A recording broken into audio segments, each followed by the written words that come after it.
Assalamualaikum warahmatullahi wabarakatuh.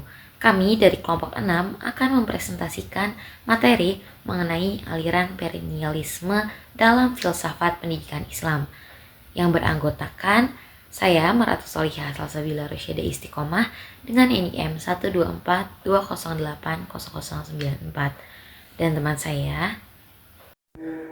Perkenalkan, saya Muhammad Amin Abdullah dengan NIM 12420800073.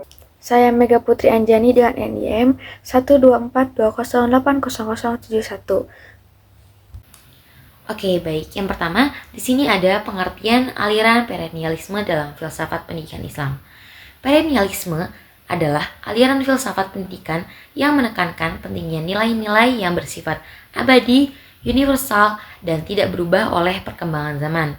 Nah, kata perennial berarti kekal atau berlangsung terus-menerus sepanjang waktu.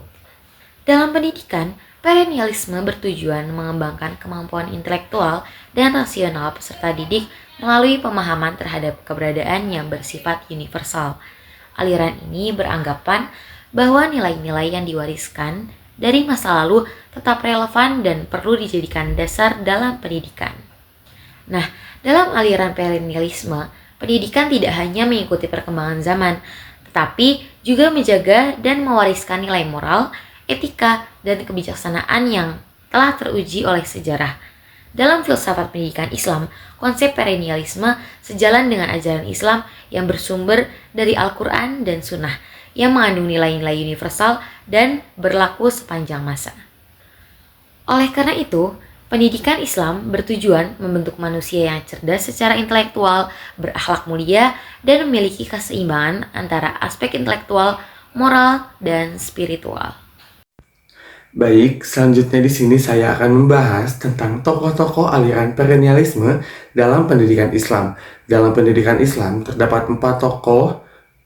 Yang pertama ada Sayyid Hussein Nasr, yang dimana Sayyid Hussein Nasr ini adalah merupakan seorang tokoh sentral perennialisme kontemporer yang menekankan pentingnya Scientia Sacra ataupun pengetahuan suci dalam pendidikan.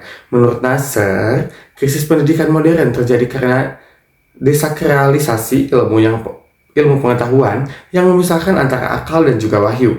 Dalam pandangannya, tujuan pendidikan Islam adalah untuk mengantarkan manusia kembali kepada fitrahnya dan juga memahami kesatuan hakikat yang melandasi seluruh realitas alam semesta.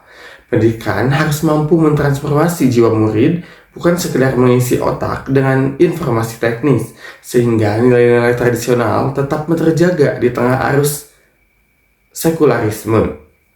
Yang selanjutnya ada Syekh Muhammad Naqum Al-Attas. Nah, Syekh Muhammad Naqum Al-Attas memberikan kontribusi besar melalui konsep dewastarisasi dan islamisasi sebagai ilmu pengetahuan yang secara substantif bersifat perennial. Nah, Al-Attas menegaskan bahwa pendidikan Islam adalah takdib, yaitu penanaman adab ke dalam diri manusia. Adab dalam konteks ini mencakup pengenalan terhadap tempat yang bagi segala sesuatu dalam tatanan penciptaan. Nah, termasuk posisi Allah sebagai otoritas tertinggi, ia berargumen bahwasannya pendidikan Islam harus berpijak pada metafisika yang bersifat tetap dan juga tidak berubah, integritas intelektual dan spiritual umat manusia. Yang selanjutnya, yang ketiga, itu ada Imam Al-Ghazali. Meskipun hidup di masa klasik, pemikiran Imam Al-Ghazali sering dianggap sebagai fondasi utama bagi kaum perennialisme dalam pendidikan Islam. Al-Ghazali memandang pendidikan sebagai sarana untuk mendekatkan diri kepada Allah dan mencapai kebahagiaan di akhirat. Fokus utamanya yaitu pada pembersihan jiwa dan juga integrasi antara ilmu syariat dan ilmu hakikat mencerminkan nilai perennial tentang kebenaran yang tidak lekang oleh waktu. Bagi Al-Ghazali, kurikulum pendidikan harus memprioritaskan ilmu-ilmu yang bersifat fardhu ain, yang berkegiatan ataupun yang berkaitan dengan keselamatan spiritual sebelum beralih ke ilmu-ilmu praktis ataupun ke duniawan. Yang terakhir ada Al-Jarnuji. Al-Jarnuji melalui karyanya Ta'lim Al-Mu'talim mempresentasikan sisi praktis perennialisme pendidikan Islam yang berfokus pada etika dan metode pembelajaran tradisional. Ia menekankan bahwasannya keberhasilan pendidikan sangat bergantung pada niat yang suci, penghormatan kepada guru, dan juga pemilihan ilmu yang bermanfaat untuk kehidupan manusia. Nah, prinsip-prinsip yang diajarkan Al-Jarnuji seperti ketekunan dan juga menjaga moralitas selama menuntut ilmu dianggap sebagai nilai-nilai universal yang harus dipertahankan oleh institusi pendidikan Islam seperti pesantren untuk menjaga kontinuitas tradisi keilmuan Islam. Oke, untuk yang selanjutnya akan dijelaskan oleh rekan saya. Oke, baik, selanjutnya di sini saya akan memaparkan implementasi atau pandangan perennialisme dalam pendidikan Islam. Nah, di sini itu ada tujuan pendidikan menurut perennialisme. Yang pertama yaitu ada mengembangkan kemampuan berpikir secara rasional, yang dimana pendidikan ini kan bertujuan melatih peserta didik agar mampu berpikir secara logis, secara kritis, dan bijaksana dalam menghadapi suatu masalah. Kemudian yaitu menanamkan nilai universal, yang dimana peserta didik ini diajarkan gitu nilai-nilai seperti kebenaran, keadilan, kejujuran, dan kebaikan yang berlaku untuk sepanjang masa. Kemudian yaitu membentuk akhlak yang mulia, yang dimana pendidikan ini kan tidak hanya memberi ilmu, tetapi juga membentuk sikap dan perilaku yang baik sesuai ajaran Islam. Lalu ada memahami hakikat kehidupan. Peserta didik ini disarankan atau diarahkan gitu untuk memahami tujuan hidup dan hubungan manusia dengan Allah serta sesama makhluk hidup. Lalu menciptakan manusia berilmu dan bijaksana.